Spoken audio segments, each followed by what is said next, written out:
تو جب آدم علیہ السلام کی فضیلت کا اظہار ہو چکا اور ملائکہ نے اعتراف کر لیا آپ کی فضیلت کا، آپ کی عظمت کا اقرار کر لیا، تو اس پر اللہ رب العزت نے انہیں اعتراف عظمت آدم اور اقرار فضیلت آدم کے عملی مظاہرے کے لیے اللہ رب العزت نے ملائکہ کو حکم دیا کہ وہ حضرت آدم علیہ السلام کو سجدہ کریں۔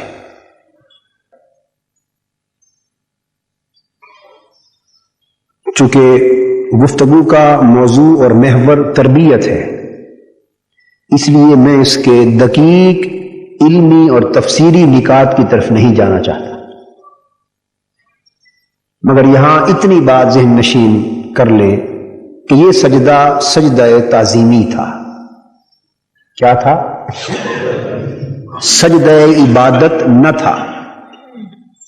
سجدہ عبادت اللہ جل مجدہ کے سوا کسی امت میں اور کسی نبی کے زمانے میں بھی کسی اور کے لیے روا نہیں رہا۔ اللہ کے سوا کسی اور کو سجدہ کرنا عبادت کے طور پر یہ کفر اور شرک ہے۔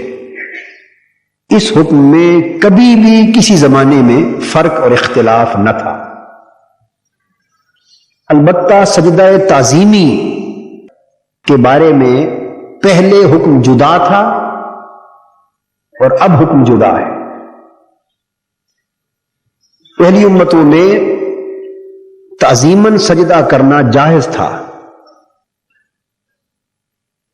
اور آپ کو معلوم ہے کہ حضرت یوسف علیہ السلام کے پاس جب مصر میں آپ کے والد گرامی حضرت یعقوب علیہ السلام اور آپ کی والدہ ماجدہ اور بھائی سب پہنچے تو انہوں نے سجدہ کیا، اور انہوں نے اس زمانے کی رسم اور اس دور کے حکم شریعت کے مطابق آپ کو سجدہ تعظیمی کیا۔ حکم شریعت اس لیے کہ محض رسم ہوتی تو ہر دوسرا شخص سجدہ تعظیمی کرتا، مگر حضرت یعقوب علیہ السلام نہ کرتے۔ وہ تو نبی تھے، وہ تو خود نبی تھے، پیغمبر تھے، اور پیغمبر جھوٹی اور غلط رسموں کو توڑنے کے لیے آتا ہے، نہ کہ اپنانے کے لیے۔ ان کی پیغمبرانہ شان اور پیغمبرانہ منصب کا تقاضا تھا کہ اگر اس دور کی شریعت میں سجدہ تعظیمی ناجائز ہوتا تو وہ سجدہ ریز نہ ہوتا، مگر سجدہ کیا، اور ساتھ فرمایا بیٹے یہ اس خواب کی تعبیر ہے جو تو نے بچپن میں دیکھا تھا۔ آج تیرا باپ، تیری والدہ اور تیرے بھائی تیرے سامنے تعظیم کا سجدہ ادا کر رہے ہیں۔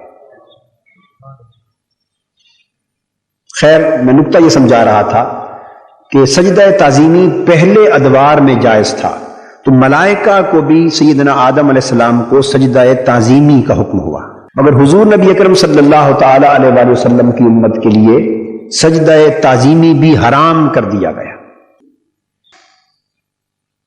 اب امت مسلمہ میں کسی کو بھی خواہ حضور نبی اکرم صلی اللہ تعالی علیہ وآلہ وسلم ہی کی ذات گرامی کیوں نہ ہو اور آپ کا مزار اقدس ہی کیوں نہ ہو، اسے بھی تعظیماً سجدہ کرنا حرام ہے۔ اس پر کوئی الجھن، کوئی التباس اور کوئی شک نہیں رہنا چاہیے۔ تعظیماً سجدہ کرنا حرام کر دیا گیا، اور عبادتاً سجدہ کرنا میں عرض کر چکا ہوں کہ وہ کفر اور شرک، اس کی تو گنجائش پہلے بھی نہیں تھی، تعظیمی سجدے کی تھی، مگر حضور علیہ الصلوۃ والسلام نے اپنی امت کے لیے اسے بھی حرام کر دی، اور فرمایا اگر سجدہ کسی اور کے لیے کرنا جائز ہوتا تو میں حکم دیتا کہ بیویاں صبح اٹھ کر اپنے شوہروں کو سجدہ کریں، مگر سجدہ کسی اور کو کرنا کفر یا حرام قرار دیا جا چکا ہے۔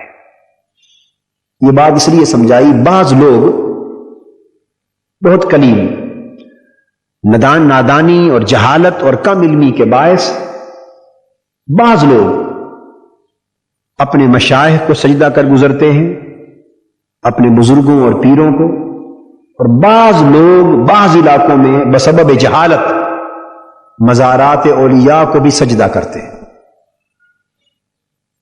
وہ بڑا کم ہوتا ہے، مگر کہیں کہیں جہاں جہالت زیادہ ہے، خاص طور پہ دیہاتی علاقوں میں، وہاں ہوتا ہے. اس کا کوئی تعلق مسلک اہل سنت والجماعت اور شریعت محمدی صلی اللہ علیہ وآلہ وسلم کے ساتھ نہیں ہے. یہ محض جہالت ہے اور فعل حرام ہے. اور اگر عبادت کی نیت سے کیا تو کفر اور شرک. یہاں ایک اور مغالطہ بھی، چونکہ بات چھڑ گئی تو واضح کرتا چلوں کہ جہاں تعظیماً سجدہ کرنا حرام ہے، وہاں ایک اور مغالطہ بھی لاحق ہوتا ہے. وہ یہ بعض لوگ ایسا کرنے والے کہتے ہیں کہ ہم عبادت کا تھوڑا سجدہ کر رہے ہیں، ہم تو صرف تعظیماً کر رہے ہیں. اسی کی بات تو میں کر رہا ہوں کہ وہی تعظیماً سجدہ کرنا حرام ہے. اگر عبادت کی نیت سے کیا گیا ہوتا تو عبادتاً سجدہ کرنے والا کافر و مشرک گردانا جاتا، اسلام سے خارج ہو جاتا، اسے پھر توبہ کر کے قبول اسلام کرنا پڑتا. تو عبادت کی نیت سے کیا تو یہ تو کفر و شرک ہو گیا. میں جس چیز کی نفی کر رہا ہوں اور اصلاح کی بات کر رہا ہوں وہ تو تعظیم ہی کی نیت سے کرنا ہے کہ وہ حرام ہے. بعض لوگوں کے ہاں یہ بھی جہالت، کم علمی یا مزاج میں زیادہ شدت اور انتہا پسندی کے باعث وہ شرک اور کفر سے پیچھے رکتے ہی نہیں. شرک اور کفر سے پیچھے رکتے ہی نہیں. جو کام کسی نے کیا یہ نہیں گمان کرتے کہ یہ مکروہ ہو سکتا ہے، یہ ناجائز ہو سکتا ہے، حرام ہو سکتا ہے، مگر کرنے والا مسلمان رہے گا. فعل حرام ہے. جیسے کسی نے شراب پی تو شراب پینا حرام ہے، تو شراب پینے والا حرام فعل کا مرتکب ہے، فاسق کہلائے گا، کافر. کسی نے بدکاری کی، چوری کی، ڈاکہ کیا، جھوٹ بولا، یہ سب فعل حرام ہے، کبیرہ گناہ ہے، مگر ان کبائر کا اور محرمات کا مرتکب فاسق و فاجر کہلائے گا، کافر رہے گا دائرہ اسلام کے اندر. تو بعض لوگوں نے شریعت پر اتنا کنٹرول ڈیولپ کر لیا ہے کہ وہ جب طبیعت چاہتی ہے اٹھا کے دائرہ اسلام سے خارج باہر پھینکتے ہیں، اندر تو رہنے ہی نہیں دیتے. تو یہ دوسری طرف کا غلو. سو جو چیز کفر و شرک ہو صرف اسی کو کفر و شرک کے درجے میں رکھنا چاہیے. جو حرام ہو اس کو حرام کے درجے میں، جو مکروہ ہو اسے مکروہ کے درجے میں، اور جو مباح اور جائز ہو اسے مباح اور جائز کے درجے میں. بدقسمتی سے ہمارے ہاں ہر طرف افراط اور تفرید کا ایسا میلان پیدا ہوا ہے کہ ہم اعتدال کی راہ پر چلنا بھول گئے. یا ادھر چلتے ہیں تو اعتدال کھو دیتے ہیں، اور ادھر چلتے ہیں تو تب بھی اعتدال کھو دیتے ہیں. کھڑے ہوتے ہیں تو انتہاؤں پر جا کر کھڑے ہوتے ہیں، دو انتہاؤں پر، درمیانی راہ بھول جاتے ہیں. سو اگر کوئی شخص تعظیماً سجدہ کر رہا ہے تو اسے کافر و مشرک نہیں کہنا چاہیے، اسے سمجھانا چاہیے، اسے ہدایت کی بات کرنی چاہیے اور سمجھانا چاہیے مسلمان ہے، نادان ہے کہ یہ حرام کا فعل ہے، اسلام میں اس امر کی گنجائش نہیں، اسے نصیحت کرنی چاہیے. لفظ ابلیس آیا ہے تو ابلیس کا معنی بھی بتا دوں. سنا کبھی آپ نے؟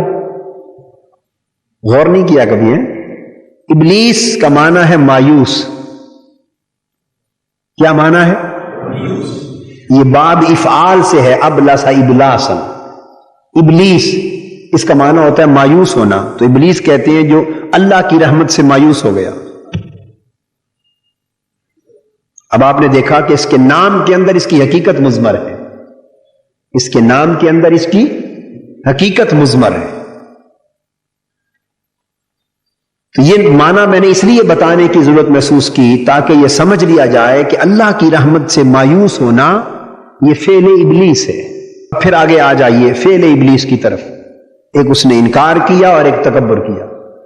انکار کس امر سے کیا؟ اللہ کے اذن سے. اللہ نے فرمایا تھا اذ قلنا للملائکۃ اسجدوا لآدم، آدم کو سجدہ کرو، تو اس نے سجدہ نہ کیا. تو انکار کس کے امر سے ہوا؟ بولیے، امر الہی سے. اللہ کا حکم تھا کہ سجدہ کرو، اس نے سجدہ نہ کیا تو اللہ کے امر سے انکار کیا، ابا، اس نے انکار کر دیا۔ تو جو اس کا فعل انکار تھا یہ امر الہی کی نسبت تھا، یہ گستاخی ہوئی امر الہی کی، یہ گستاخی کی اس نے امر الہی کی۔ دوسرا لفظ ہے وستکبر، اور اس نے تکبر کیا۔ تکبر کہتے ہیں خود کو دوسرے سے بڑا جاننا اور ظاہر کرنا، تکبر کسے کہتے ہیں؟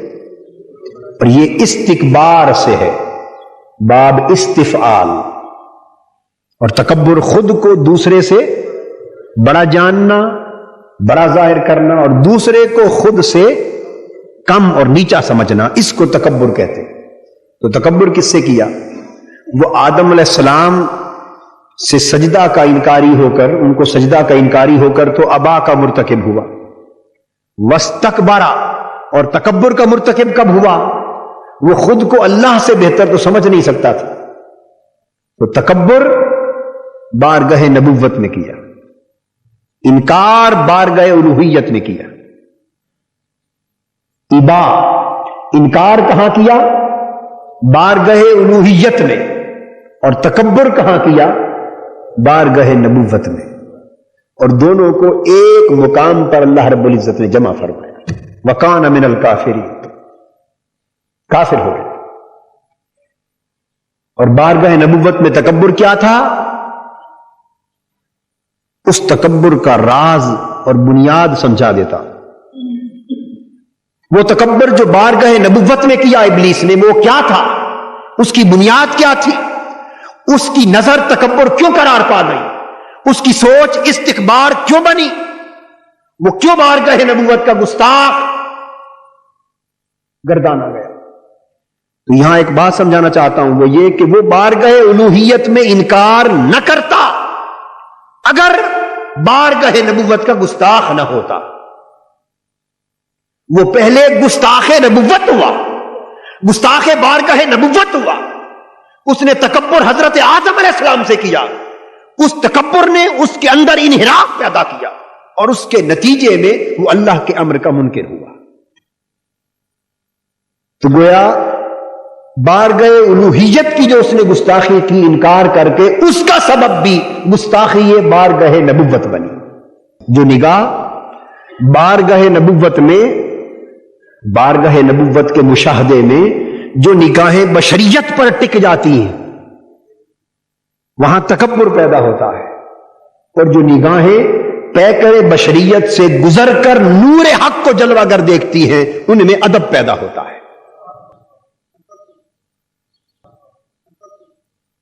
جو نگاہیں بشریت کی دیوار پر پڑی رہتی ہیں اور بشریت ہی کی بات کرتی رہتی ہے، ان میں تکبر پیدا ہوتا ہے۔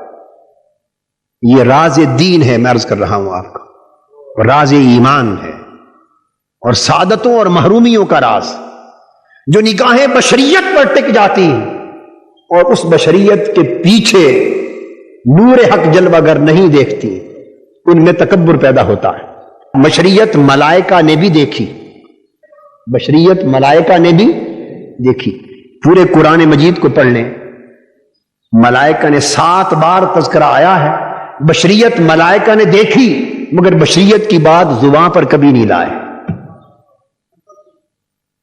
سمجھ آئی ہے؟ دیکھی ملائکہ نے بشریت، مانا ایمان رکھا کہ امر الہی جو تھا، مگر بشریت کی رٹ نہیں لگائی، بشریت کی رٹ نہیں لگائی۔ میں بڑی نکتے کی بات، یہ ہمارے بہت سے مسلمان بھائی یہاں آ کر لرز گئے، پھسل گئے ہیں۔ ضروری ہے کہ اس امر کی طرف توجہ کریں، اور آپ بھی ہمیشہ متوجہ رہیں۔ بشریت ملائکہ نے بھی دیکھی، ہر دم دیکھی، مگر بشریت کی رٹ نہیں لگائی، اور بشر نہیں کہا۔ مانتے وہ بھی تھے، مگر زبان پر اس بات کو بار بار نہ لائے۔ کیوں نہ لائے؟ کہ بار بار بشر کا تذکرہ کرنے سے نگاہ جاتی ہے تخلیق بشریت کی طرف، وہ ہے مٹی سے، اور مٹی پر جب نگاہ جائے تو فضیلت کا مشاہدہ کم ہوتا ہے۔ فرق صرف یہ ہے کہ کچھ لوگ اپنی نگاہ اور مشاہدے کا مرکز بشریت کے تصور کو کر لیتے ہیں اور کچھ اپنی نگاہ اور مشاہدے کا مرکز اس بشریت کے پار نورانیت کے تصور کو کر لیتے ہیں. بار بار بشریت کی رٹ لگانے سے حاصل تو کچھ نہیں ہوتا.